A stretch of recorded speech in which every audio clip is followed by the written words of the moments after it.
news breaks on Twitter, most Charlestonians turn to him.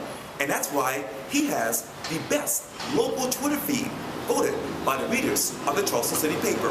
And in this edition of Quintin's Close-Ups, I sit down with Andy Paris. Andy, there has been a lot of news happening lately.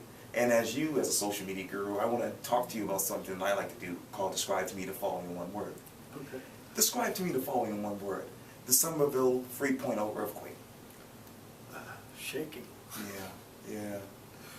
The Taylor Swift lookalike. Bizarre. Yeah. Thomas Ravenel.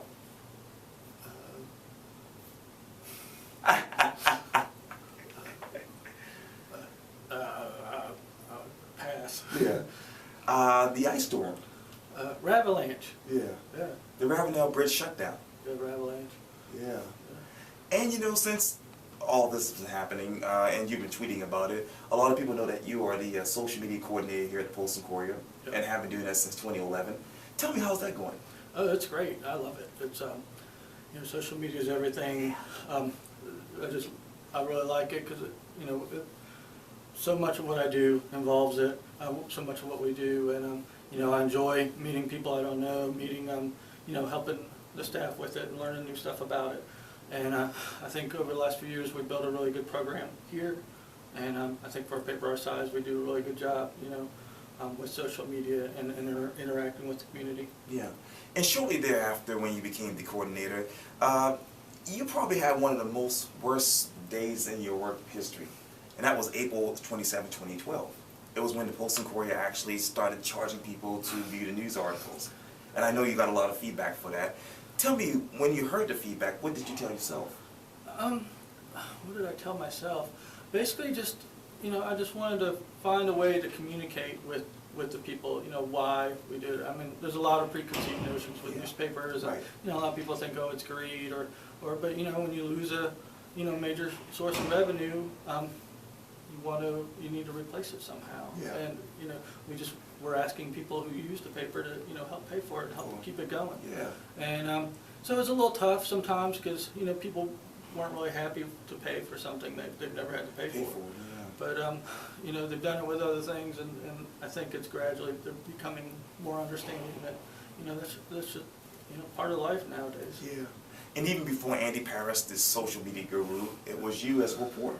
Yeah, I was a crime reporter for a long time. Yeah. And, some county government, that kind of stuff. Oh, yeah. But it was as a crime reporter I really discovered social media and how it could help us and just the potential that's there. And that's how you landed the social media coordinator job. Yes. Yeah. And speaking of crime, of course, you worked at the Greenville News. Yes, 5 years. Wow. Tell me, what was that like? It was crazy. 5 years as a crime reporter, the whole time you kind of got burned out after a while. Yeah. It's just, you just run around all the time and covering courts. So it was a lot of work. And you covered news in a place that I really want to live one day, and that's the Northern Virginia Daily. Yes, it was a beautiful area. Yeah. It was right there in the Shenandoah Valley. And that was my very first newspaper. It was very small. But learned so much. I could, write stories, design pages, do anything, learned a lot from that experience. Yeah. And even when you were in college at Ball State University, you were a reporter and editor. Yes. Yep. That was a very big learning experience too. I bet. I spent most of my time in college at the newspaper office. Wow. And, my sophomore, junior, and senior years spent a lot of time there. And I was editor my junior year. Yeah. Where I felt like I never went home. Wow. And then my senior year, I just was still worked there, but laid off a little bit and tried to get my grades up. After, my sophomore year. Yeah. My junior year grades weren't that great. Yeah. Being at the paper all the time. Yes, indeed. So. And speaking of grades, let's talk about Andy as a college student at Ball State. Yes. No, not. I was about average because Okay. I was too busy working at the paper. Wow. But I was lucky to know what I wanted to do at a young age. I've been doing this since high school, so my junior year of high school. Yes, indeed. And let's fast forward to now. You are here at the Post-Courier. You're doing social media, and you live in Somerville. Right. Talk to me about living there. I love Somerville. I've got my two kids, and they love it out there. And it's close enough to Charleston. We can just come in here. It's a little short drive, go to the beach, that kind of stuff. Somerville's a good place to raise a family. And speaking of family, as you mentioned, your two daughters. Let's talk about who they are. I've got a 10-year-old named Bella. I've got a 5-year-old named Anna. and my wife. Yeah. And they've got my wife's smarts and, you know, kind of my kind of, you know, smart aleckiness. So you know, they're both smarter than Daddy, and they you know, they keep me entertained. Yeah. And you know, we know that you love social media. You have Facebook, Twitter, LinkedIn, Google+. Right. I'm curious, what is your favorite and why? Twitter. Wow. Twitter is really just, I like it because, you know, I can tell news in a fast way, and I can learn news quickly. Facebook, you don't really go there to learn news as much, you know, as much as you just kind of run across it. Right. But Twitter is where, you know, I can find stuff right away, and it's fun to watch stuff happen in real time. And as a reporter, it was always fun to report it in real time. And so yeah, it's usually Twitter, but you know, Facebook I use it a little bit more personally. Oh yeah. So, but it's fun too. And you know, when you were a student at Ball State University, I knew, and I'm sure that, you know, you were taught about new journalism. But did you envision the new journalism being social media? No. I mean, we barely envisioned the internet. Right. I mean, kept hearing about, you know, the 95, the information superhighway. You know, and it was always like, you know, every class you go to, every speech, there was an information superhighway. Right. But you couldn't really conceive it. And there were things like Yahoo and Navigator and things, and so, but it was nothing like it is today.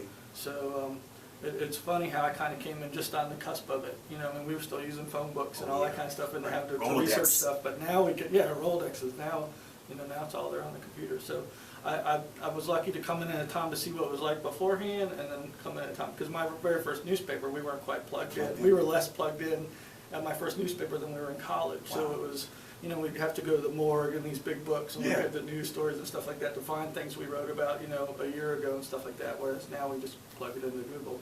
So it's a big difference, but it just shows how much everything has changed, you know.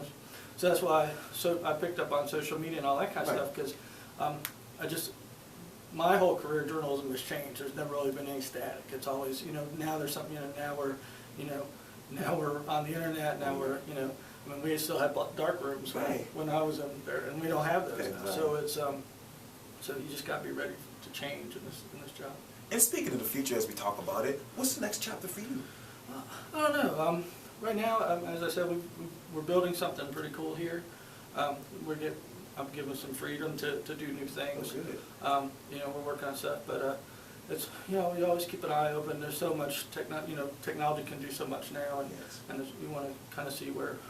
You know, so I really have no idea, but that's kind of exciting. That's awesome. Well, Andy Parrish, it was so great talking to you. It's great to be here. Thank you. Thank you. Appreciate it. Yes, sir.